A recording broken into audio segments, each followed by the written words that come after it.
Chief Investigative Correspondent Brian Ross on the ground all through the night in Watertown. Brian, a night of gunfire, a night of bombs, and now a door-to-door search for that dangerous terrorist.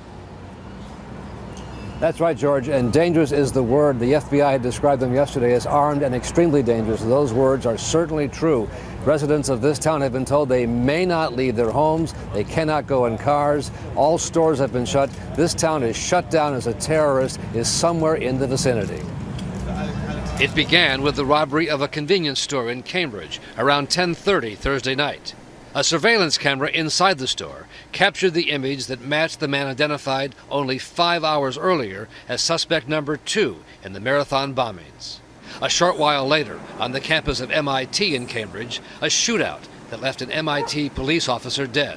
Next, the two men carjacked a Mercedes SUV and led police on a wild, violent chase through the streets of Cambridge into neighboring Watertown. We have reports that they have explosives here at the scene. There are explosives here at the scene. There's definitely hand grenades, and automatic gunfire. The two men firing weapons and tossing explosives from the car at pursuing police. The chase ended with a gunfight in a residential neighborhood in Watertown, where one resident took these pictures showing bullet holes.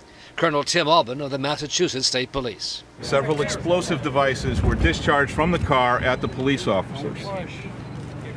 In the exchange of the gunfire, we believe that one of the suspects was struck and ultimately taken into custody.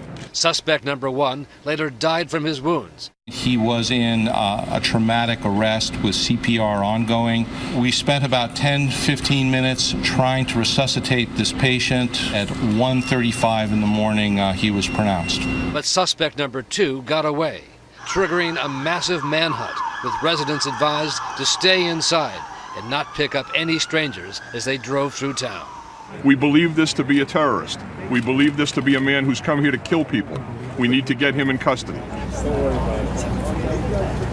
There are several thousand police officers and National Guardsmen who have been assigned to Watertown in a door-to-door search for this terrorist. They don't know where he is, and at every single report they get, you see dozens of cars chasing this way, that way. One of our producers was even told, keep your cell phones off if you want to stay alive.